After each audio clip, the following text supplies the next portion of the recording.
Hello everyone, कैसे हैं आप लोग। उम्मीद करते हैं भाई सभी लोग बहुत अच्छे होंगे और सभी प्यारे साथी बहुत अच्छे से अपनी तैयारी कर रहे होंगे। देखिए स्टूडेंट, आज मैं आप लोगों के लिए इंग्लिश का एक मॉडल पेपर लेकर के आया हूं जिसके हर एक क्वेश्चंस आपके लिए भैया बहुत ज़्यादा इंपॉर्टेंट है।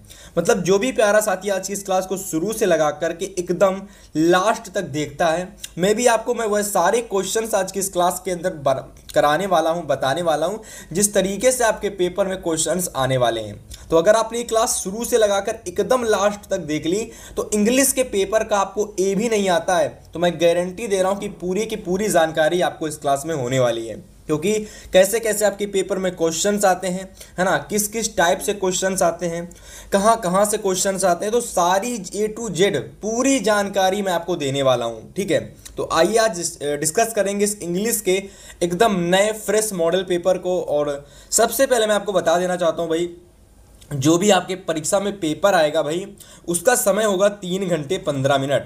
और इस 3 घंटे 15 मिनट में आपको कोशिश करनी है कि मुझे पूरा का पूरा पेपर लगभग 2 घंटे से लगाकर 40 मिनट या फिर 2 घंटे 50 मिनट में समाप्त करके आना है। इसके लिए आज की क्लास आप पूरी देखना, मैं आपको सब कुछ बताने वाला हूँ इसी क्लास में कि आपको कैसे कम समय में अपना पूरा पेपर सॉल्व करना है और कैसे कैसे क्वेश्चंस को आपको हल करना है। ठीक है, सबसे पहले अगर मैं बात करता हूं पेपर की, तो पेपर भैया 70 नंबर का आपके परीक्षा में आएगा। ठीक है, और पेपर की जो बेसिक जानकारी है वह यह है कि 15 मिनट जो आपको मिलेंगे स्टार्टिंग के, इस 15 मिनट में आपको अपना प्रश्न पत्र बहुत बढ़िया तरीके से पढ़ना है कि कौन कौन सा क्वेश्चन हमारे इस प्रश्न पत्र में आया है। आपको स्टार्टिंग के 15 मिनट में बहुत अच्छे से ये चीज़ देखनी है और क्वेश्चंस को पढ़ना है। ठीक है, और इसके बाद इसमें कुछ आप लोगों के निर्देश दे रखे हैं, यानी कुछ पॉइंट्स दे रखे हैं। जैसे कि पहला पॉइंट है, this question paper is divided into 2 section. मतलब ये जो क्वेश्चन पेपर है प्यारे साथी, ये आपका 2 सेक्शन में डिवाइड है। ठीक है, फिर अगला कह रहा है कि section A content multiple choice question, candidate have to choose the correct option and fill the answer in OMR sheet. प्यारे साथी, यहाँ पर आप लोगों को जो MCQ के क्वेश्चंस होते हैं ना, उनको करने के लिए आपको OMR सीट भी दी जाएगी। ठीक है, जिनमें आपको सारे के सारे आंसर को गोला करके इस तरीके से, ठीक है, राइट आंसर आपको गोला करके भरने होंगे। तो एक एक करके मैं आपको सारे क्वेश्चन बताने वाला हूं और एक एक करके सारे क्वेश्चंस आपको अच्छे से नोट करने हैं और कहां पर कौन सी चीज़ें आप लगाएंगे मैं आपको सब कुछ बताने वाला हूं। ठीक है, तो प्यारे साथी, सबसे पहले देखेंगे आपके प्रश्न पत्र में जो आपको सबसे पहला क्वेश्चन देखने को मिलेगा वह होगा सेक्शन ए 20 मार्क्स का क्वेश्चन। ठीक है, सेक्शन ए आएगा आपके परीक्षा में 20 मार्क्स का और इस सेक्शन ए में आपसे सबसे पहले 20 नंबर के 20 बहुविकल्पी पूछे जाएंगे, है ना। तो चलिए सबसे पहले बहुविकल्पी, तो यदि मैं अपने सबसे पहले बहुविकल्पी की बात करता हूं तो देखो, सबसे पहला बहुविकल्पी आपको पेपर में देखने को मिलेगा जो कि होगा भैया पैसेज से रिलेटेड। किससे रिलेटेड होगा? पैसेज से। मतलब आपको पहला प्रश्न पैसेज का देखने को मिलेगा और इस पैसेज वाले क्वेश्चन में आपको कितने नंबर का क्वेश्चन आता है तो मैं आपको बता देता हूं कि यह क्वेश्चन आपको होता है परीक्षा में टोटल, 1 मिनट, तो यह क्वेश्चन आपके परीक्षा में आता है टोटल 3 नंबर का। कितने नंबर का? टोटल 3 नंबर का आता है। ठीक है, और इसमें एक एक नंबर के आपसे 3 क्वेश्चन पूछे जाते हैं। ठीक है, तो सबसे पहले बात करेंगे कि इस पैसेज वाले प्रश्न को आपको सॉल्व कैसे करना है। ठीक है, देखो सबसे पहले जो भी आपके पेपर में पैसेज आएगा उसको बड़े ध्यान से आपको पढ़ना है। जैसे कि यहाँ दे रखा कि old people say that childhood is the best part of life. और मैं आपको एक चीज़ और बता देना चाहता हूं कि पैसेज वाले क्वेश्चन को, इसके पैसेज को पढ़ने से बेहतर है कि आप इसके सबसे पहले क्वेश्चन को जा करके देखें। तो चलिए सबसे पहले पैसेज वाले प्रश्नों में हम क्वेश्चन को पढ़ेंगे, बाद में उसके आंसर को कैसे करेंगे मैं आपको वो बताने वाला हूं। तो यदि मैं बात करता हूं कि पैसेज वाले प्रश्नों में जब सबसे पहले आपको करना क्या है, तो देखिए सबसे पहले आपको क्वेश्चंस पढ़ने हैं। जैसे कि पैसेज आ गया है हमारा, जो भी है पैसेज वो लगभग यहाँ से वेरी बिग टू हिम तक आपका समाप्त होता है, मतलब यहाँ पर आपका एंड होता है। और यहाँ से प्यारे साथी आपको क्या करना है, इन तीनों के तीनों क्वेश्चंस को देखना है। सबसे पहला क्वेश्चन आपको दे रखा है कि according to old people the best part of life is, मतलब कि अब देखिए क्वेश्चन आपने पढ़ लिया, आपको इसकी हिंदी नहीं निकालनी है, सीधा क्या करना है कि उसके कुछ कीवर्ड आपको ढूंढ लेने हैं। जैसे कि अगर मैं कीवर्ड की बात करता हूं तो ओल्ड पीपल यहाँ पर मेरा कीवर्ड हो जाता है ना। Best part of his life एक ये मेरा कीवर्ड हो जाता है, और मुझे क्या करना है इस पर्टिकुलर कीवर्ड को जा करके मुझे पैसेज में ढूंढना है जा करके कि ये कीवर्ड कहाँ दे रखे हैं, ये लाइन आपकी पैसेज में कहाँ दे रखी है, और इस लाइन के बाद और क्या आ रहा है। जो भी इस लाइन के बाद आता होगा वही हमारा इन 4 ऑप्शन में से राइट आंसर होगा। ठीक है, तो चलिए देखते हैं और राइट आंसर पर टिक लगाते हैं। तो प्यारे साथी, जैसे कि आपने देखा हमने क्वेश्चन को पढ़ा था और उसमें best part of his life दिखाई दे रखा था। तो देखो यहाँ पर the best part of life दे रखा है और यहाँ पर पूरा पढ़ेंगे। अब देखो कह रहा है कि old people say that childhood is the best part of life. प्यारे साथी, मतलब हमारा जो चाइल्डहुड है ना, ये हमारी लाइफ का सबसे बेस्ट पार्ट होता है। और अगर आप लोग यहाँ पर क्वेश्चन के ऑप्शन में देखोगे ना, तो ऑप्शन में आपको दिखाई पड़ रहा होगा, यहाँ पर मैं आपको दिखा देता हूँ, रिमेंबरिंग द प्रेजेंट, ठीक है, to forget what happened in the past, childhood option में दे रखा है, और to repent for what is happening. प्यारे साथी, आपको पता चल गया होगा कि हमारा जो राइट ऑप्शन रहने वाला है वह हमारा चाइल्डहुड है। मतलब कुछ नहीं करना, आपको केवल क्वेश्चन को पढ़ना है, क्वेश्चन के कुछ आपको कीवर्ड ढूंढने हैं और उन कीवर्ड को जा करके आपको पैसेज में ढूंढना है कि ये कहाँ पर दे रखे हैं। हमारा जो कीवर्ड था वह था पार्ट ऑफ लाइफ। मैंने देखा कि द पार्ट ऑफ लाइफ हमारा ये दे रखा है, बेस्ट पार्ट ऑफ लाइफ। मैंने देखा कौन सा बेस्ट पार्ट है हमारी लाइफ का, मैंने देखा कि भैया चाइल्डहुड उसमें बताया जा रहा है। तो बस यहीं से ऐसे करके आपको आंसर ढूंढ ढूंढ के पैसेज वाले करके आने हैं। ठीक है, और जिस भी तरीके से जो भी पैसेज आपके पेपर में आएगा सब में मैं यही तरीका लगाने वाला हूं। ठीक है, तो एक एक करके मैं आपको सारे के सारे क्वेश्चंस का राइट आंसर बताता हूं और आपको उनको फटाक से नोट कर लेना है। तो अगर मैं बात करता हूं क्वेश्चन नंबर सेकंड की, तो सेकंड नंबर क्वेश्चन दे रखा है कि to whom does a child troubles seem big. और अगर आप इसी क्वेश्चन को सेम इसी तरीके से पैसे से ढूंढ के करोगे तो इसका राइट आंसर आप लोगों को मिलेगा टू अ चाइल्ड। मतलब क्या मिलेगा इसका right answer, to a child, मतलब to whom does a child troubles seem big, तो इसका राइट आंसर हो जाएगा टू अ चाइल्ड। ठीक है, 4 ऑप्शन दे रखे थे, to a mother, to a father, to a his her friend और टू अ चाइल्ड। तो राइट आंसर आपका हो जाएगा टू अ चाइल्ड। चलो भाई, बात करते क्वेश्चन नंबर 3 की। हमारा जो क्वेश्चन नंबर 3 है वह कह रहा है कि which word in the passage in the opposite of endless. मतलब इस क्वेश्चन में हमसे कह रहा है कि इस पैसेज में एक शब्द दे रखा है ना, इंडलेस। तो इस इंडलेस शब्द का आप लोगों को अपोजिट बताना है ना, क्या बताना है, अपोजिट बताना है। अब देखो इसका राइट आंसर आपका हो जाएगा यहाँ से फाइनाइट। इसका राइट आंसर हो जाएगा फाइनाइट। प्यारे साथी, मैं आपको एक चीज़ और बता देता हूँ कि जो भी आपके क्वेश्चन हैं इन सभी क्वेश्चन में 2 क्वेश्चन तो बिल्कुल सेम रहने वाले हैं, पैसेज से पूछे जाएंगे। पर ये जो तीसरा वाला आपको क्वेश्चन देखने को मिलेगा प्यारे साथी, ये क्वेश्चन आपका पूछ लिया जाता है कभी कभी, एक आपसे एक मीनिंग दे देगा, है ना, और उस मीनिंग में आपसे 2 से 3 चीज़ पूछ लेगा। आपसे सिनोनिम्स पूछ सकता है, आपसे सिनोनिम्स पूछ सकता है, ठीक है, आपसे एंटोनिम्स पूछ सकता है, आपसे एंटोनिम्स पूछ सकता है, आपसे अपोजिट पूछ सकता है, ठीक है, और आपसे कह देगा इसका मीन्स बताइएगा, इसका मीन्स क्या होता है। तो प्यारे साथी, 4 तरीके से आपसे एक शब्द दे देगा और आपसे कहेगा कि भैया इसका 4 तरीके से आप बता दीजिएगा। या तो सिनोनिम्स पूछ देगा उसका, मान लीजिए कोई दूसरा शब्द होता है उससे कहता है इसका सिनोनिम्स बताइए, या तो कह सकता है कि इसका एंटोनिम्स बताइए, या तो आपसे कह सकता है इसका अपोजिट बताइए, या तो आपसे कह सकता है इसका मीन्स बताइए। ठीक है, तो मतलब कि एक शब्द का क्वेश्चन आपको 4 तरीके से पूछा जा सकता है। उम्मीद है कि आपको यहाँ पर ये तीनों के तीनों क्वेश्चन समझ में आए होंगे। चलो अब बात करते हैं अगले क्वेश्चन की। चलिए अगले क्वेश्चन की अगर मैं बात करता हूं तो अगला प्रश्न आपको देखने को मिलेगा, क्वेश्चन वह हमारा है 4 से लगाकर 8 तक, यानी क्वेश्चन नंबर 4 से लगाकर क्वेश्चन नंबर 8 तक आपको क्वेश्चन जो देखने को मिलेंगे वह भैया सारे के सारे आपके जो क्वेश्चन रहने वाले हैं वह आपके ग्रामर के क्वेश्चन होंगे। मतलब क्वेश्चन नंबर 4 हो गया, क्वेश्चन नंबर 5 हो गया, क्वेश्चन नंबर 6, इसके अलावा 7 और 8 नंबर क्वेश्चन, सारे के सारे क्वेश्चन आपके ग्रामर के रहने वाले हैं। तो चलो पहला प्रश्न आपसे कह रहा है क्वेश्चन नंबर 4 कि एक kind man greeted them identity the adjective. मतलब कि इस पूरे सेंटेंस में आपको बताना है कि एडजेक्टिव हमारा कौन सा है। ठीक है, देखो पहला जो क्वेश्चन आपको देखने को मिलेगा ग्रामर का, यानी क्वेश्चन नंबर जो 4 आपके पेपर में आएगा वह क्वेश्चन आपका होगा पार्ट ऑफ स्पीच का, किसका होगा, पार्ट ऑफ स्पीच का। और इस पार्ट ऑफ स्पीच में आपको क्या क्या देखने को मिलेगा, एडजेक्टिव आपको देखने को मिल सकता है, क्वेश्चन एडजेक्टिव से पूछा जा सकता है, वर्ब से क्वेश्चन बन सकता है और आपका एडवर्ब से क्वेश्चन बन सकता है। तो ये 3 तरीके से क्वेश्चन आपका पूछा जाएगा। हालांकि अधिकतर जो प्रश्न बनता है वो एडजेक्टिव से ही बनता है, ठीक है, और आपको वर्ब से बनता है, एडवर्ब से इतना क्वेश्चन नहीं बनता है। तो पहला क्वेश्चन आपको अधिकतर एडजेक्टिव और वर्ब का देखने को मिलेगा। तो यहां पर हमसे पूछ रहा है इस क्वेश्चन में बताइए एडजेक्टिव क्या होगा। तो राइट ऑप्शन देखिए इसका बिल्कुल सही राइट ऑप्शन हो जाएगा काइंड। मतलब कि यहां पर आपको विशेषता बतानी है, जो कि हमारा व्यक्ति यानी जो हमारा मैन है वो कैसा है, वो काइंड है, वो दयालु है। तो राइट आंसर आपका दयालु यानी काइंड हो जाएगा। A kind man created them, मतलब काइंड हमारा यहाँ पर एडजेक्टिव इस सेंटेंस का हो जाएगा, ठीक है। चलिए अगले क्वेश्चन की बात करते हैं।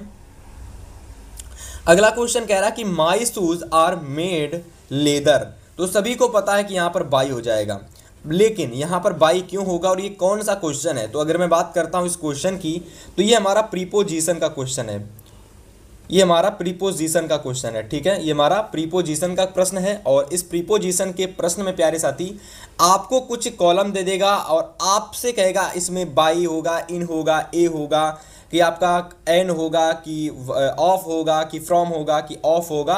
तो आपसे मेनली प्रीपोजिशन पूछी जाएगी। तो राइट आंसर इसका बाई हो जाएगा, my shoes are made by leather, ठीक है, नोट कर लीजिए।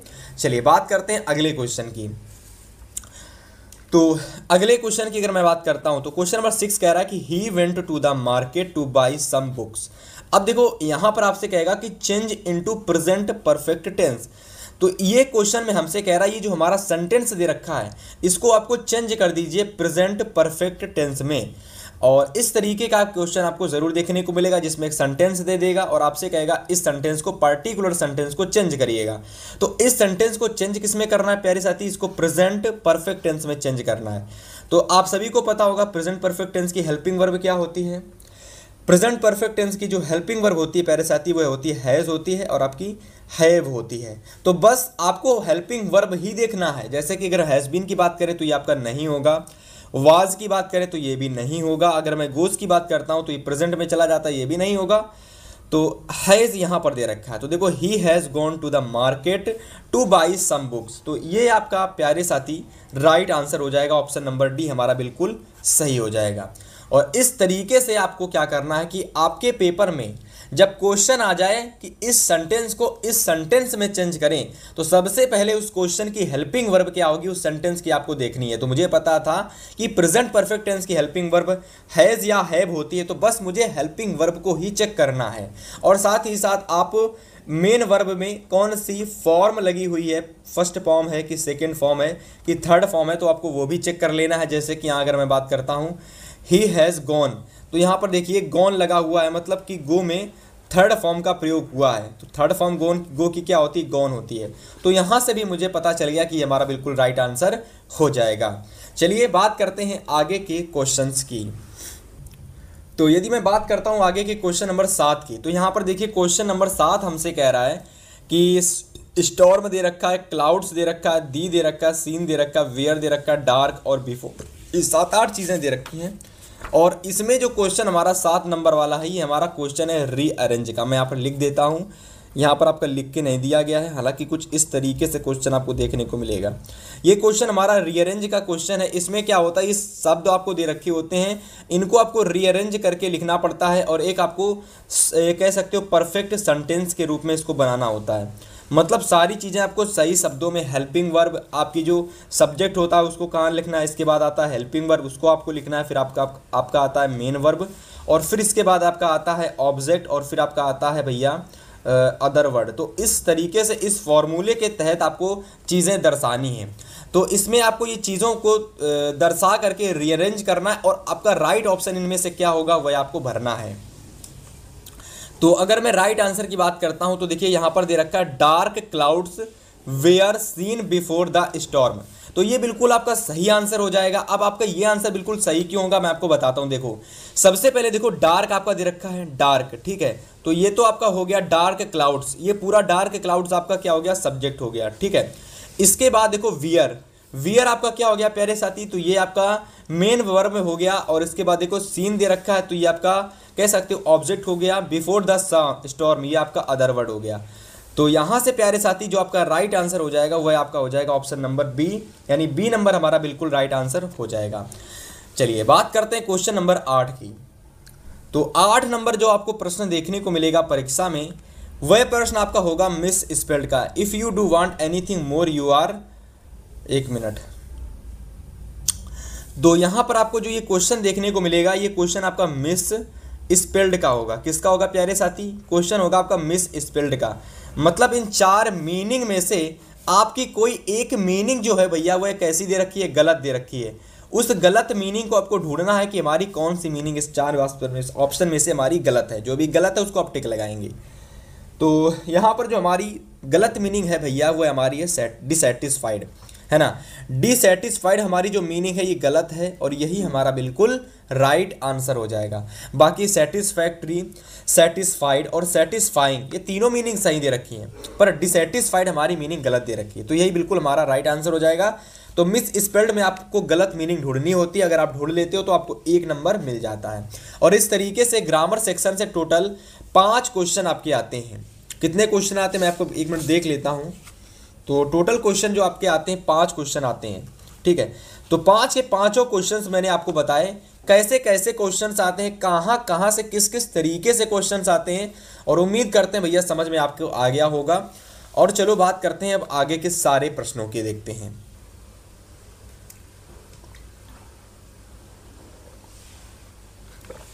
तो अगर मैं आगे बात करता हूँ क्वेश्चन नंबर 9 से क्वेश्चन नंबर 10 तक की, तो क्वेश्चन 9 से लगाकर क्वेश्चन नंबर 10 तक अगर आप यहाँ पर देखेंगे तो प्यारे साथी आपको एक एक करके मैं आपको सब कुछ बताऊंगा। देखो सबसे पहले अगर मैं बात करता हूँ तो क्वेश्चन नंबर 9 से 10 कह रहा है कि read the passage given below, choose the correct option to answer the questions that follow. देखो यहाँ पर आपको क्या करना माय डियर स्टूडेंट्स की सबसे पहले जो भी आपको पैसेज दे रखा है इस पार्टिकुलर पैसेज को आपको बहुत अच्छे से पढ़ना है। पढ़ने के बाद में जो भी इसके क्वेश्चन दे रखे हैं उसको आपको कैसे करना है मैं आपको बताता हूँ। देखो सबसे पहले क्या करना है कि ये जो पैसेज आपका होता है ये पैसेज किस चैप्टर से पूछा गया है, ये पैसेज आपका कहाँ किस चैप्टर से पूछा गया है ये आपको ढूंढना है। मैं आपको बता देता हूँ कि जो पैसेज आपको देखने को मिलेगा क्वेश्चन नंबर 9 से लगाकर 10 तक की, ये पैसेज आपका प्रोज का होगा। किसका होगा? प्रोज का ये हमारा पैसेज होगा। तो आपको देखना है कि इस प्रोज का पैसेज किस चैप्टर से लिया गया है। ये अगर आपको चैप्टर पता चल गया ना कि ये किस चैप्टर से है तो आपको केवल क्या करना, उस चैप्टर की स्टोरी याद करनी है कि उसकी स्टोरी क्या थी। बस अगर आपको स्टोरी याद आ गई तो आपको उसके डायरेक्ट आपको आंसर समझ में आ जाएंगे इसका राइट आंसर क्या होगा। जैसे कि अगर मैं बात करता हूँ कि आई हियर रेफर्स टू, अब देखो यहाँ पर थोड़ा सा मैंने जब इस पैसेज को पढ़ा तो इस पैसेज में दे रखा है कि it was only when I began to learn that my boyhood freedom was an illusion as a young man that my freedom I'd already from me that began to hunger for it at first as discovered student I wanted freedom only for myself, है ना। The transitory freedoms of being able to stay out a night road, ठीक है। तो यहाँ तक जब आप थोड़ा सा लगभग पैसेज को पढ़ लेंगे तो आपको पता चल जाएगा कि अच्छा ये इस चैप्टर से लिया गया है, मतलब ये इस चैप्टर से हमारा होने वाला है। और जब आप उस चैप्टर के बारे में आपको पता चल जाएगा तो जायज़ सी बात है कि आपको उस चैप्टर की स्टोरी भी पता चल जाएगी। तो डायरेक्ट आपको आंसर पता चल जाएगा कि इसका आंसर क्या रहने वाला है। तो अगर मैं बात करता हूँ तो देखो यहाँ पर वैसे दे भी रखा है कि I here refers to, I here refers जो कह सकते हो, ये जो रेफर कर रहा है प्यारे साथी, यह आपका रेफर कर रहा है नेल्सन मंडेला को। किसको रेफर कर रहा है? नेल्सन मंडेला को। मतलब कि ये जो आपका पैसेज दे रखा है ये आपका नेल्सन मंडेला वाले चैप्टर से लिया गया है। उम्मीद है कि आपको इसका राइट आंसर पता चल गया होगा।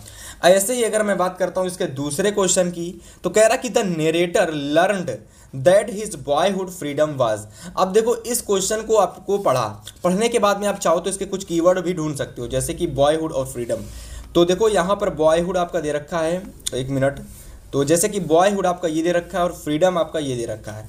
और आपको अगर आप देखोगे तो इस दोनों को लाइनों को पढ़ो। जैसे दे रखा है कि I was only when I began to learn that my boyhood freedom was an illusion as young man that my freedom. मतलब यहाँ पर बता रहा है कि जो फ्रीडम होता है, बॉयहुड का जो फ्रीडम होता है वह क्या होता है? इल्यूजन होता है। क्या होता है प्यारे साथी? वह एक इल्यूजन होता है।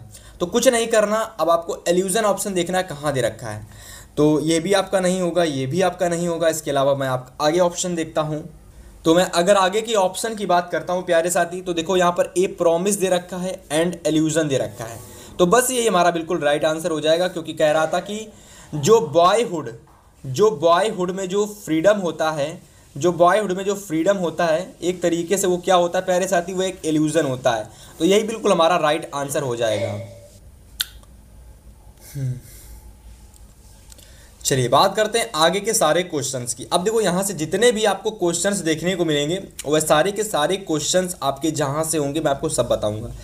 तो क्वेश्चन नंबर 13 से लगाकर, यानी क्वेश्चन नंबर 11 से लगाकर क्वेश्चन नंबर 13 तक, ये जितने भी क्वेश्चन आपके हैं, यानी 11, 12 और 13, जैसे 11 हो गया, 12 हो गया और 13 हो गया, तो ये तीनों के तीनों जो आपके क्वेश्चन हैं, है ना, ये तीनों के तीनों क्वेश्चन आपके प्रोज सेक्शन के, किसके सेक्शन के, प्रोज सेक्शन से हैं। ठीक है, तो अभी आप कहेंगे कि भैया जी अभी आपने प्रोज सेक्शन से तो क्वेश्चन बताए थे, पर वह आपके प्रोज के कह सकते हो पैसेज वाले प्रश्न थे, पर ये प्रोज के जो क्वेश्चन आपके ये एक्सरसाइज से क्वेश्चन उठाए जाते हैं। ठीक है, ये क्वेश्चन आपके डायरेक्ट एक्सरसाइज से उठाए जाते हैं। तो पहला प्रश्न आपका दे रखा है कि how many deputy president were elected. तो आपसे प्रश्न कह रहा है कि how many deputy president were elected. तो जो डिप्टी प्रेसिडेंट होते वो कितने चुने जाते थे, तो राइट आंसर आपका हो जाएगा इसमें 2। तो ये बिल्कुल आपको सही लगा लेना है। इसके बाद अगला क्वेश्चन दे रखा है कि व्हाट वाज वैली एज। तो आप सभी ने जब चैप्टर पढ़ा होगा वैली वाला, ठीक है, तो वैली वाला जब आपने चैप्टर पढ़ा होगा तो वहां पर आपको पता चला होगा कि भाई वैली की कितनी एज थी। ठीक है, तो अगर मैं एज की बात करता हूं, ठीक है, तो उसकी मे बी 8 ईयर एज थी। कितनी थी, 8 ईयर। ठीक है, 8 ईयर। यहाँ पर आपके ऑप्शन में गलत ऑप्शन दे रखे हैं, इसकी जगह आप लोग मेरे द्वारा बताए गए ऑप्शन आप लिख लो, 7 लिख लो, ठीक है, 9 लिख लो, 10 लिख लो और आप लोग 8 लिख लो। ठीक है, तो अगर मैं सही ऑप्शन की बात करता हूं प्यारे साथी, तो यहां पर आपका 8 वाला ऑप्शन बिल्कुल सही हो जाएगा, यानी राइट आंसर आपका ऑप्शन नंबर बिल्कुल सही हो जाएगा 8 वाला। ठीक है, तो चलो नोट कर लो। और सी के बाद आपका डी आता है, तो यहां पर आप डी कर लेंगे, ABCD, तो आपका डी ऑप्शन बिल्कुल सही हो जाएगा। चलिए बात करते हैं क्वेश्चन नंबर 13 की। 13 नंबर क्वेश्चन कह रहा है कि democracy election where held south Africa and Mandela become the first president of a new nation. तो मतलब साउथ अफ्रीका की जो फर्स्ट प्रेसिडेंट कह सकते हो बनी थी वह कौन थी, नेल्सन मंडेला। तो वह पूछ रहा है कि become the first president of a new nation, कह रहा है कि वो किस ईयर में बनी थी। तो देखिए यहाँ पर 1990, 1994, 1950, 1984 दे रखा है। पर हमको पता है कि साउथ अफ्रीका की जो नेल्सन मंडेला जो प्रेसिडेंट बनी थी वह सर्वप्रथम सबसे पहले जो बनी थी वह 1994 ईस्वी में बनी थी। तो राइट आंसर आपको देखना है कि 1994 कहाँ दे रखा है। तो आपका ऑप्शन नंबर जो सी है वह बिल्कुल सही हो जाएगा, यानी कि आपकी नेल्सन मंडेला साउथ अफ्रीका की जो प्रेसिडेंट थी सबसे पहली बार वो 1994 में बनी थी। ठीक है, तो राइट आंसर आपका हो जाएगा ऑप्शन नंबर सी, बिल्कुल सही हो जाएगा। ठीक है, तो उम्मीद करते हैं कि भाई यहाँ तक के सारे क्वेश्चंस आपने बेहतर तरीके से समझे होंगे। और इसके बाद मैं आपको बताने वाला हूँ अगला क्वेश्चन। तो चलिए बात करते हैं कि आगे के क्वेश्चंस की। अगर मैं आगे के क्वेश्चंस की बात करता हूँ तो देखिए यहाँ पर आप लोगों को क्वेश्चन पढ़िए, कह रहा है कि read the question is direct and choose the correct option to answer the following question. अब इस पार्टिकुलर क्वेश्चन में भाई साहब आपको एक पैसेज दे रखा है, ठीक है, लेकिन ये जो हमारा पैसेज है ये आपका कह सकते हो स्टैंजा है, पैसेज नहीं, एक स्टैंजा है। और आप सभी को पता है जो स्टैंजा होते हैं वो कहाँ से लिए जाते हैं, वह हमारे लिए जाते हैं पोइट्री सेक्शन से। तो आप ये भी कह सकते हो कि ये हमारा पोइट्री का एक क्वेश्चन है। और इस पोइट्री के क्वेश्चन में जो हमारा स्टैंजा लिया गया है, जरा एक बार आपको केवल इसे पढ़ना है। तो यहाँ पर दे रखा है कि but I can get a hair dye and set such colour there. तो मतलब आप इस पूरे पैसेज को एक बार पढ़ लेना। पढ़ने के पश्चात आपको एक चीज़ तो पता करनी है कि भैया ये पैसेज हमारा किस चैप्टर से लिया गया है, ये पैसेज हमारा किस चैप्टर से लिया गया। अगर आपको वो पता चल जाता है तो जो भी इसके क्वेश्चन होंगे आप डायरेक्ट इसके आंसर कर लेंगे। पर यहाँ पर मुझे पता है कि इसके राइट आंसर क्या रहने वाले हैं, और मैं आपको बता देता हूँ कि अगर आपने इस पैसेज को करने का तरीका जान लिया ना तो आप सारे पैसेज को कर लोगे। सबसे पहले क्या करना है कि सेम वही तरीका आपको इस पैसेज को पढ़ना है। देखो यहाँ पर दे रखा है कि आई वर्ड रेफर्स हियर, मतलब कि यहाँ पर एक आई वर्ड यूज हुआ है, जैसे कि आई ये हो गया, ठीक है। तो यहाँ पर ये जो आई वर्ड यूज हुआ है इस पैसेज में, इस स्टैंजा में, तो आपको ये बताना ये किसके लिए यूज हुआ है। तो प्यारे साथी इसका बिल्कुल सही आंसर हो जाएगा, कह सकते हो कि लेस्ली के लिए। किसके लिए? लेस्ली के लिए। अब हमको कैसे पता चला लेस्ली के लिए? तो मुझे पता है जो ये स्टैंजा लिया गया है ये 6 मतलब कितने लाइन का है? 6 लाइन। तो ये 6 लाइनों का जो स्टैंजा लिया गया है ये लेस्ली वाले चैप्टर से लिया गया है। तो मतलब लेस्ली आई जो शब्द यूज हुआ होगा ये लेस्ली के लिए यूज हुआ होगा। तो बस कुछ नहीं करना, केवल आपको स्टैंजा जो है वो पहचान लेना है कि भैया ये किस चैप्टर से लिया गया है, और इसके पश्चात आप डायरेक्ट सारे आंसर कर लेंगे। ऐसे ही अगला क्वेश्चन दे रखा है कि the colour will be used by young women. तो जो यंग वुमेन के लिए कलर यूज़ किया गया है वह कौन सा कलर है? तो देखो यहाँ पर दे रखा है and not my yellow colour, my love me for myself alone, that young man in despair, brown और ब्लैक और कैरेट। तो मतलब एंड सट सच कलर देयर, मतलब उसने कहा कि ब्राउन और ब्लैक और कैरेट ये 3 कलर हो सकते हैं पर येलो कलर नहीं हो सकता। तो राइट आंसर हमारा ब्राउन और ब्लैक या तो कैरेट में से कोई 3 होगा। तो चलो आप इस तरीके से भी कर सकते हो कि आप लोगों को कुछ कीवर्ड, जैसे कि आपको यहाँ पर कलर दे रखा है तो आपने कलर कीवर्ड ढूंढ लिया और कलर कीवर्ड जा करके आपको इस पैसेज में ढूंढना है। तो इस तरीके से भी आप आंसर अपना ढूंढ सकते हैं, पर मेरे हिसाब से आपको डायरेक्ट स्टैंजा को देखना है किस चैप्टर से लिया गया है, और जब आपको चैप्टर पता चल जाएगा कि ये इस चैप्टर से स्टैंजा आया है तो डायरेक्ट आपको पता चल जाएगा कि हमारा क्वेश्चन क्या है और उसका आंसर क्या होगा। तो मे भी अगर आपने इस प्रश्न को पढ़ा होगा तो मुझे पता चल गया होगा कि आपका राइट आंसर ब्राउन ब्लैक या तो कैरेट आपका राइट आंसर होगा। तो चलिए ऑप्शन में देखते हैं और टिक लगाते हैं। तो अगर मैं राइट आंसर की बात करता हूं प्यारे साथी, तो यहां पर देखिए ब्राउन, ब्लैक और कैरेट। ऑप्शन नंबर डी आपको डायरेक्ट दिख रहा है, बाकी ग्रीन, येलो, व्हाइट मैन, तो ये सारे ऑप्शन आपके क्या हो जाएंगे? गलत हो जाएंगे। सही ऑप्शन जो आपका हो जाएगा ब्राउन, ब्लैक और कैरेट, ये बिल्कुल आपका सही आंसर हो जाएगा। और इस तरीके से जो पोएट्री का जो स्टैंजा आपके पेपर में आता है प्यारे साथी, है ना, जो ये आपका पोएट्री का जो स्टैंजा आता है कुछ इस तरीके से आपको पेपर में करके आना है। अब मैं आपको इस पेपर के बताने वाला हूं आगे की इंपॉर्टेंट क्वेश्चन, ठीक है। अब देखो यहाँ से 16 से लगा करके 20 तक की जो आपको प्रश्न पेपर में देखने को मिलेंगे वह क्वेश्चन आपके होंगे स्टूडेंट सप्लीमेंट्री के। किसके क्वेश्चन होंगे? सप्लीमेंट्री के होंगे। तो सप्लीमेंट्री के कौन कौन से क्वेश्चन, किस किस तरीके के क्वेश्चंस आपके पेपर में आएंगे, मैं आपको सारी चीजें बताने वाला हूं, ठीक है। चलो सबसे पहला क्वेश्चन नंबर 16 कह रहा है कि भोली वाज द डॉटर ऑफ। अगर मैं बात करता हूं भोली वाज द डॉटर ऑफ, भोली किसकी पुत्री थी? तो आप सभी को पता चल गया होगा कि ना तो वो तहसीलदार रामलाल की पुत्री थी, ना तो वो कलेक्टर रामलाल की पुत्री थी, ना तो इंस्पेक्टर रामलाल की पुत्री थी। भोली जो थी वह आप लोगों की नंबरदार रामलाल की पुत्री थी। तो राइट आंसर आपका ऑप्शन नंबर डी बिल्कुल सही हो जाएगा।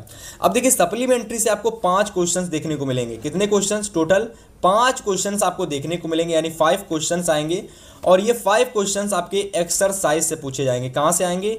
एक्सरसाइज से ये क्वेश्चंस आपके पूछे जाएंगे। तो एक एक करके मैं आपको सारे के सारे क्वेश्चंस करा देता हूं, आपको सारे के सारे क्वेश्चंस नोट कर लेने। पहला क्वेश्चन नोट कर लिया, अगला क्वेश्चन नोट करना है कि mister Jeffers the constable had to arrest a man without. अगर मैं इसके सही आंसर की बात करता हूं तो इसका बिल्कुल राइट आंसर हो जाएगा ए हेड। तो ए हेड हमारा बिल्कुल सही हो जाएगा। इसके बाद अगला प्रश्न आपका दे रखा है कि मिसेस लॉजेल वेंट टू मिमी फॉरेस्टर टू बोरो। तो अगर मैं इसके सही आंसर की बात करता हूं तो इसका बिल्कुल सही आंसर आप लोगों का हो जाएगा ए नेकलेस। तो ए नेकलेस इसका बिल्कुल सही आंसर आपका हो जाएगा। इसके बाद क्वेश्चन नंबर 19 कह रहा है, देखो पढ़ो उसको, कि what did he bridge start collecting in childhood. अगर मैं इसके सही आंसर की बात करता हूं तो बटरफ्लाइज इसका बिल्कुल राइट आंसर हो जाएगा, ठीक है। चलिए बात करते हैं क्वेश्चन नंबर 20 की। अगला प्रश्न कह रहा है कि in 2 weeks Tricki had been transferred into little hard muscled. एक मिनट, लिटिल हार्ड मसल्ड। तो इसका बिल्कुल सही आंसर आपका हो जाएगा एनिमल, ठीक है। इसका बिल्कुल सही आंसर हो जाएगा एनिमल। तो ट्रिकी क्या था? ट्रिकी एक ह्यूमन बींग था, नहीं था, बर्ड था, नहीं था, इंसेक्ट था, नहीं था, वो एक एनिमल था। तो राइट आंसर आपका हो जाएगा ट्रिकी। ट्रिकी जो था वो एक एनिमल था। तो राइट आंसर आपका एनिमल हो जाएगा। और इस तरीके से प्यारे साथी आपके 20 के 20 क्वेश्चन आपको नोट कर लेने हैं। और मेरे हिसाब से मुझे उम्मीद है कि जिस भी प्यारे साथी ने यहाँ तक की क्लास को देखा होगा उसको एक एक क्वेश्चन समझ में आया होगा कि कैसे कैसे क्वेश्चन है, कहाँ कहाँ से क्वेश्चन आते हैं। मतलब आपको 20 नंबर के जो बहुविकल्पीय क्वेश्चन आते हैं, जो आपके MCQ टाइप वाले क्वेश्चन आते हैं, इसमें आपको कोई भी डाउट नहीं रहा होगा। अब चलिए मैं आपको बताने वाला हूँ प्यारे साथी 50 नंबर वाले क्वेश्चंस, यानी ऐसे क्वेश्चंस जो कि 50 नंबर में आते हैं और इसको हम लोग डिस्क्रिप्टिव कह सकते हो क्वेश्चंस बोलते हैं। तो डिस्क्रिप्टिव क्वेश्चंस में आपका क्या क्या पूछा जाता है मैं आपको सब कुछ अब बताने वाला हूँ।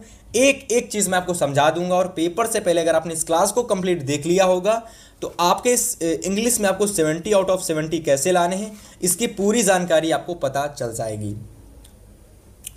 तो चलिए बात करते हैं अगले अपने टॉपिक की। तो यहाँ से देखिए आपके जितने भी टॉपिक स्टार्ट हो रहे हैं वो 50 नंबर के सारे क्वेश्चंस हैं, ठीक है। तो 50 नंबर वाले क्वेश्चन में देखिए सबसे पहले जो आपको सेक्शन देखने को मिलेगा वो रीडिंग सेक्शन होगा। हमारा ये सेक्शन बी है जो कि हमारा 50 नंबर का, फिर से मैं बता दे रहा हूँ सेक्शन बी हमारा है। 50 नंबर का क्वेश्चन आपके पेपर में आने वाला है। और इस सेक्शन बी में सबसे पहला जो प्रश्न आपको देखने को मिलेगा वह क्वेश्चन आपका रीडिंग सेक्शन का होगा, यानी कि रीडिंग सेक्शन से आपको सबसे पहला क्वेश्चन देखने को मिलेगा। अब बहुत सारे साथियों का डाउट होगा कि रीडिंग सेक्शन में भैया जी क्या आएगा, तो मैं बता देता हूं इस रीडिंग सेक्शन में जो आपका आएगा प्यारे साथी वह आपका होगा पैसेज। क्या होगा? पैसेज। पैसेज से आपसे प्रश्न मतलब कि परीक्षा में टोटल कह सकते हो कि आपको 7 नंबर का क्वेश्चन देखने को मिलेगा। 7 नंबर का जो क्वेश्चन आपको पेपर में देखने को मिलेगा पैसेज से। तो पैसेज के 7 नंबर में 7 आउट ऑफ 7 आप कैसे लाओगे, तो चलिए बात करते हैं। और पैसेज आपको कैसे सॉल्व करना है और उसके सारे क्वेश्चन कैसे करने हैं मैं आपको सब कुछ बताने वाला हूं। तो यहाँ से अगर मैं पैसेज की बात करता हूँ तो देखिए सबसे पहले अगर मैं पैसेज को देखता हूँ तो पैसेज जब सबसे पहले आपके पेपर में आए तो पैसेज को करने से बेहतर है कि उसको सबसे पहले उसको पढ़ने से बेहतर है में भी आपको उसके क्वेश्चन को पढ़ना है। तो देखिए सबसे पहला प्रश्न आपका दे रखा है कि what was the duty of the dog, how did the dog and the bird become friends. Question में हमसे 2 चीज़ें पूछी जा रही हैं। इस पार्टिकुलर क्वेश्चन में हमसे कह रहा है 2 चीज़ें। सबसे पहली यहाँ तक की एक चीज़ पूछी गई है और फिर इसके बाद how did the dog and the bird become friend, तो एक दूसरी चीज़ हमारी ये पूछी गई है। दोनों के दोनों, ये पहला वाला जो क्वेश्चन आपका ये टोटल 2 नंबर का प्रश्न है। कितने नंबर का? टोटल 2 नंबर का प्रश्न है। तो जो ये हमारा 2 नंबर का प्रश्न है, इस 2 नंबर के प्रश्न में आपसे 2 चीज़ें पूछी गई हैं, ठीक है। पहली चीज़ और दूसरी चीज़, अगर आप दोनों चीज़ों के बता देंगे तो 2 नंबर आपको मिल जाएंगे। अब आपको प्रश्न करना कैसे है, देखो सबसे पहले वही चीज़ आपको कीवर्ड ढूंढ लेने हैं। जैसे पहले क्वेश्चन के कीवर्ड हो जाते हैं कि the duty of the dog, मतलब कि the duty of the dog. अब तो एक ये कीवर्ड आपके लिए हो गया। तो चलो the duty of the dog ढूंढते कहाँ दे रखा है। तो इस पैसेज में देखो पढ़ते हैं कि a rich man had kept a dog to guard his house at night। मतलब उसने जो डॉग को ढूंढा था वो किसके लिए ढूंढा था? गॉड, मतलब कि अपनी रक्षा, यानी गार्ड, बॉडी गार्ड नहीं होते, तो उसी लिए उसने मतलब अपनी रक्षा करने के लिए एक कुत्ते को कह सकते हो ढूंढा था, कभी रात में रक्षा करने के लिए। तो अब यहाँ से मुझे पता चल गया कि डॉग की ड्यूटी क्या थी। तो डॉग की जो ड्यूटी थी प्यारे साथी वह थी कि ए रिच मैन को सुरक्षा देना। ए रिच मैन को क्या देना? सुरक्षा देना। तो आप सीधा आंसर आप यहाँ से लिख सकते हो कि a rich man had kept a dog to guard his house at night. In day time the dog was tied with a calm to heavy stoned and was free at night. तो इस तरीके से यहाँ तक कि पूरा answer आप लिख दोगे, मतलब कि इतना, केवल इतने का पूरा आंसर आपका यहाँ तक हो जाएगा। इसके बाद अगला प्रश्न कह रहा था कि हाउ डिड, मतलब आगे आपसे कह रहा था कि how did the dog and the bird become friends. अब देखो आपको देखना है कि फ्रेंड्स कहाँ दे रखा है, डॉग कहाँ दे रखा है, बर्ड कहाँ दे रखा है। तो आप जब इसको पढ़ेंगे तो देखो यहाँ दे रखा है कि every day A bird came and सा द डॉग एंड, मतलब डॉग मतलब एक बर्ड आती थी जिसे डेली जो कुत्ता था वह देखता था, and to become the friends. तो मतलब कि आप लोग कह सकते हो कि वह लोग जो फ्रेंड बने थे वो कब बने थे? The bird would play with the dog and also tease him. तो पूरा आंसर आप यहाँ तक लिख सकते हो कि एवरी डे से लगा करके हिम तक पूरा आंसर आप लिख सकते हो। तो पहले क्वेश्चन का जो राइट आंसर आपको कहाँ से कहाँ तक हो जाएगा? ए रिच मैन से लगा करके dog and also tease him. तो मतलब यहाँ तक कि पूरा आपका आंसर हो जाएगा। और इस तरीके से क्या करना है प्यारे साथी, आपको कीवर्ड ढूंढ ढूंढ करके पैसेज के क्वेश्चन पेपर में करके आने हैं। ऐसे ही अगर मैं दूसरे क्वेश्चन की बात करता हूँ तो इसमें देखो कीवर्ड आपको मिल जाएगा कि पहले पढ़ते हैं कि what happened to the bird one day. The bird one day keyword मुझे मिल गया। How did the dog save her, एक मुझे मिल गया द डॉग सेव हर, दूसरा कीवर्ड। अब मुझे सेव हर ढूंढना है, कहाँ पर दे रखा है। तो मैं जब पढ़ता हूँ थोड़ा सा इसको आगे, है ना, अब देखो सेव हर कहाँ दे रखा है। आप जब सेव हर देखोगे कहाँ दे रखा है तो आपको कहीं ना कहीं सेव हर दिख जाएगा, ठीक है। तो आप जब आगे पढ़ोगे तो कहीं ना कहीं आपको सेव हर दिख जाएगा। तो बस जहाँ पर आपको सेव हर दिखता है बस वहीं से आपको क्वेश्चन का आंसर ढूंढ लेना है। ऐसे ही क्वेश्चन नंबर तीसरा दे रखा है find out a word in the passage which means pulled. तो देखिए ये भी आपका क्वेश्चन 1 नंबर का पेपर में आएगा और ये वाला भी प्रश्न आपका 1 नंबर में आएगा, ठीक है। तो प्यारे साथी मतलब कि जो आपको पैसेज का जो प्रश्न आपको देखने को मिलेगा वह आपका पैसेज का जो क्वेश्चन होगा वह टोटल आपका 6 नंबर का होगा, ठीक है। 7 नंबर का नहीं होगा, टोटल 6 नंबर का क्वेश्चन होगा। तो आपसे पेपर में टोटल 3 क्वेश्चन आएंगे, पर मैंने यहाँ पर चौथा क्वेश्चन ऐड कर लिया है, हालांकि उसको भी मैंने सी ही बना करके रखा है। मतलब आपको क्वेश्चन इस तरीके से भी पेपर में आ सकता है और क्वेश्चन आपका इस तरीके से भी पेपर में आ सकता है। देखो इस वाले प्रश्न में कह रहा है कि find out a word in the passage which means pulled. आपको पुल्ड का मीन्स बताना है। और अगले क्वेश्चन में कह रहा है कि find out a word in the passage which means opposite of a near. आपको नियर का अपोजिट बताना है। तो अगर मैं पुल्ड की बात करता हूं तो पुल मीन्स होता है खींचना। तो खींचने का दूसरा जो शब्द होता है उसका आप लोग कह सकते हो कि राइट आंसर आप लोग कह सकते हो कि इसका हो जाएगा ड्रैग्ड। कि ड्रैग्ड माने भी, ड्रैग्ड मीन्स भी क्या होता है, खींचना होता है। ऐसे ही आपसे अपोजिट कह रहा है कि नियर, नियर मीन्स होता है पास और एवे मीन्स होता है दूर, ठीक है। नियर मीन्स होता है पास में और अवे मीन्स होता है थोड़ा सा दूर में, दूर में, मतलब समझ सकते हो ना। तो इस तरीके से आपसे क्या होता है कि आपसे कुछ मीनिंग दे देगा और आपसे 3 तरीके से प्रश्न पूछ सकता है। सबसे पहले तो आपसे मीन्स पूछ सकता है, अपोजिट पूछ सकता है, एंटोनेम्स आपसे पूछ सकता है, ठीक है। एंटोनेम्स आपसे पूछ सकता है और आपसे सिनोनेम्स पूछ सकता है, ठीक है। तो मतलब 4 तरीके से आपके पेपर में प्रश्न पूछा जा सकता है। उम्मीद करते हैं कि यहाँ तक कि पैसेज वाले क्वेश्चन में आपको कोई भी पेपर में दिक्कत नहीं होगी, ठीक है। अब चलिए प्यारे साथी मैं आपको बताने वाला हूँ अगला सेक्शन जो कि आपका होगा राइटिंग सेक्शन। तो राइटिंग सेक्शन में कुछ नहीं होगा, आपको एप्लीकेशन आपको सबसे पहले तो आपको लेटर आएगा। तो लेटर आपका 4 नंबर का आएगा, आप इसको देख लेना। पर मैं आपको जो इंपॉर्टेंट चीज़ होती है लेटर में आपको वो बता देता हूँ कि लेटर को अगर आपने सही से लिखने का तरीका, जो लिखने का तरीका होता है अगर आपने वह सीख लिया ना तो लेटर में आपको 4 आउट ऑफ 4 लाने से कोई नहीं रोक सकता। और ये एक आपका इंपॉर्टेंट लेटर है कि write a letter to a friend to invite him, है ना। आपका जो हर है, अगर आप लड़की हैं तो हर लगाएंगे, लड़के हैं तो आप हिम लगाएंगे। तो attend your Elder brother sister marriage. अब ये जो हमारा लेटर है इसमें आपको अपने फ्रेंड के लिए लेटर को लिखना है जिसमें उसको आपको इनवाइट करना है, किसके लिए, अपने एल्डर सिस्टर की मैरिज के लिए, ठीक है। तो आप लोग क्या कर सकते हो कि इस टॉपिक पर आप लोग लेटर तैयार कर सकते हो। उम्मीद करते हैं कि भाई चीज़ें समझ में आपको आ गई होंगी। चलिए लेटर आता है और अथवा में आपसे एप्लीकेशन भी पूछी जाती है। तो आप तो लेटर लिख सकते हो या तो आप एप्लीकेशन भी लिख सकते हो।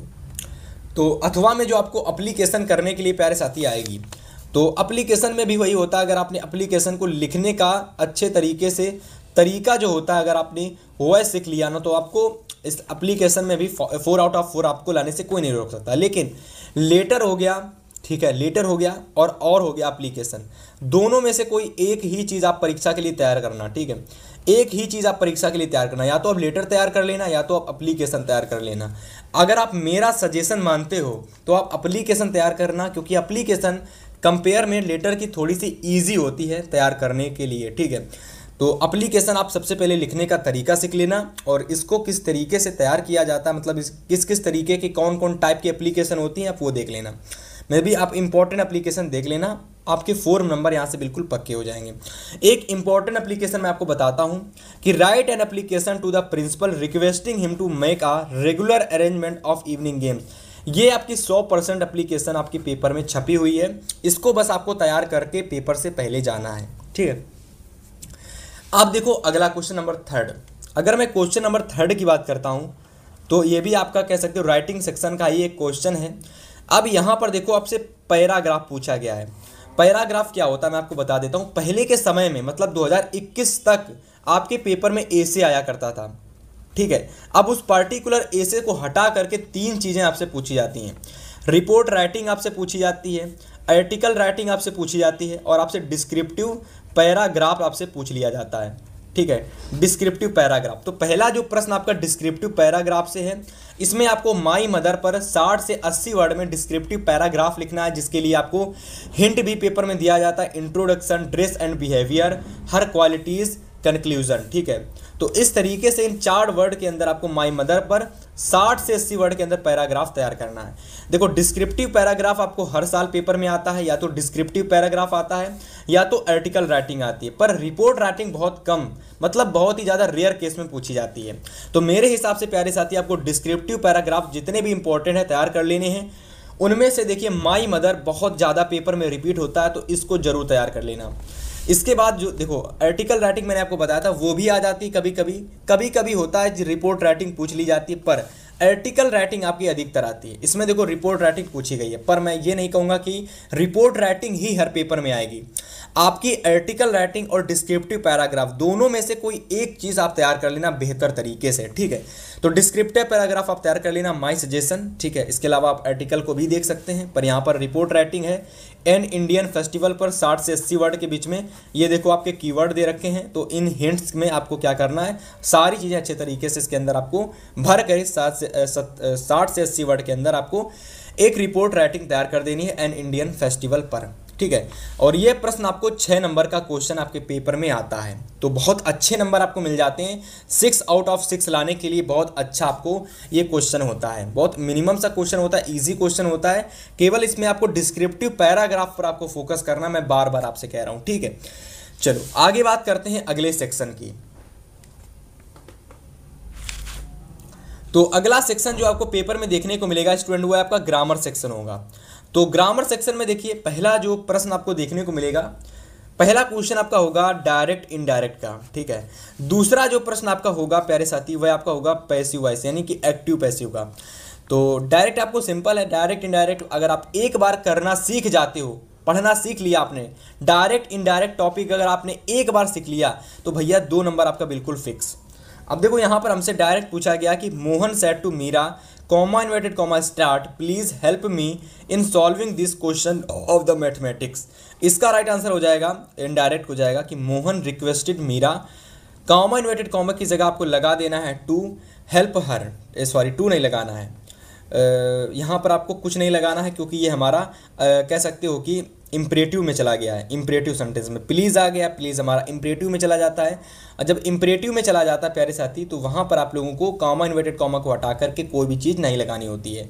तो direct Meera to help her in solving those question of mathematics, इसका बिल्कुल सही इनडायरेक्ट आपका ये हो जाएगा। ऐसे ही आपका एक्टिव पूछा गया who's teach C you English, तो बाय इंग्लिश, इसको आपको सब्जेक्ट को ऑब्जेक्ट और ऑब्जेक्ट को सब्जेक्ट बना देना है। तो अगर हु दे रखा होता तो आप सभी को पता कि बाय वूम लगाते हैं, तो by whom the application is written. 1 minute, ये तो आपका बिल्कुल रॉन्ग हो गया भाई, ये तो आपको होएगा ही नहीं। तो बाय वूम आपका होगा bye whom English, bye whom English, ठीक है। आप ऑब्जेक्ट कर दोगे इंग्लिश को, ठीक है, फिर लिखोगे टीच सी बाय यू, ठीक है। तो इंग्लिश लिखोगे पहले, फिर लिखोगे बाय वूम इंग्लिश सी, ठीक है, फिर लिखोगे बाय वूम इंग्लिश टीच सी, तीसरे नंबर पर सी लिखोगे, फिर बाय लगाओगे, फिर आप यू लगा दोगे, बाय नहीं लगाओगे, बाय की जगह बाय तो स्टार्टिंग में ही आ जाता है, तो आप सीधा लिख दोगे सी यू। तो इस तरीके से आपका यहाँ पर हो जाएगा, तो इस तरीके से यहाँ पर आपका हो जाएगा by whom English teach C you, है ना। तो इस तरीके से ये आपका पैसिव वॉइस बन जाएगा। आपको मैं सिर्फ इतना कहना चाहता हूँ कि अगर आपने डायरेक्ट इनडायरेक्ट एक क्लास आपने देख ली, उसके टॉपिकों को समझ लिया और इसके बाद आपने पैसिव वॉइस के टॉपिकों को समझ लिया, 2 नंबर आपका यहाँ से फिक्स हो जाएगा और 2 नंबर आपका यहाँ से फिक्स हो जाएगा। चलिए इसके बाद मैं आपको बताता हूँ ग्रामर सेक्शन में और क्या क्या आता है आपके पेपर में। तो देखिए अगला जो पेपर में आपको ग्रामर सेक्शन से क्वेश्चन देखने को मिलेगा प्यारे साथी, वह आपका होगा पंचुएशन का क्वेश्चन। मतलब आपको यहाँ पर एक सेंटेंस दे देगा, ये आपका एक कह सकते हो सेंटेंस है, ठीक है, ये एक तरीके से आपका सेंटेंस है जो कि इस आपका पूरी तरीके से कंप्लीट नहीं है, मतलब ये आपका एक इनकम्प्लीट सेंटेंस है, ठीक है। इसको क्या करना है, आपको कंप्लीट करना है। तो देखो यहाँ पर Radha said to Ravi who are you and what do you want. अब जब आप इसको कंप्लीट करोगे ना तो आपका हो जाएगा Radha said to Ravi comma inverted comma start Hari will not come to college tomorrow. तो ये आपका बिल्कुल कंप्लीट सेंटेंस हो जाएगा और इसी को कंप्लीट करना पंचुएशन कहलाता है।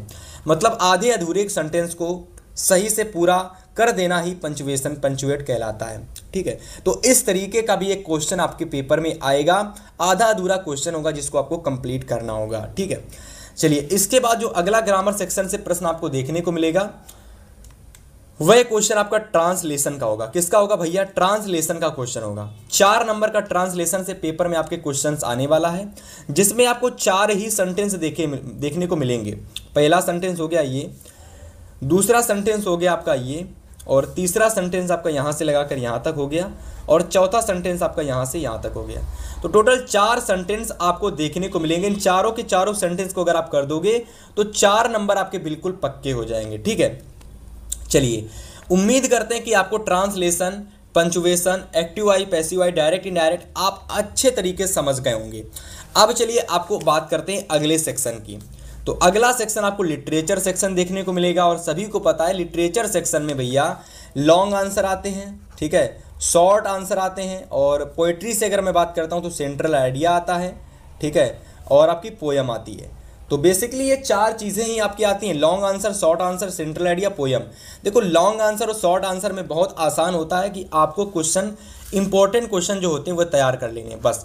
अगर आपने इंपॉर्टेंट क्वेश्चन तैयार कर लिए उनके आंसर, तो आप इसको आसानी से करके आओगे, या फिर अपने हिसाब से बना बना करके भी अच्छे तरीके से करके आ सकते हो। तो सबसे पहले देखो क्वेश्चन नंबर 5 आपका जो पूछा गया है, इसमें आपके 2 क्वेश्चन हैं, क्वेश्चन नंबर ए और क्वेश्चन नंबर बी, ठीक है, ए नंबर और बी नंबर, और दोनों में 2-2 प्रश्न आपके हैं। और अगर मैं पहले ए नंबर क्वेश्चन की बात करता हूं तो इसमें आपका एक ये क्वेश्चन दे रखा है और दूसरे वाले में आपका ये क्वेश्चन दे रखा है। दोनों के दोनों प्रश्न आपको तैयार कर लेने हैं। ये दोनों के दोनों प्रोज के आपके क्वेश्चन होते हैं, क्योंकि हमारा जो 5वां प्रश्न आपको सबसे पहला लिटरेचर सेक्शन का जो क्वेश्चन देखने को मिलेगा वह क्वेश्चन आपका प्रोज सेक्शन का होगा, ठीक है। इसमें आपके 4 प्रश्न आएंगे, लेकिन करने केवल आपको 2 ही होंगे, ठीक है। तो पहले 2 में से आपको 1 क्वेश्चन कर लोगे, 3 नंबर मिल जाएंगे।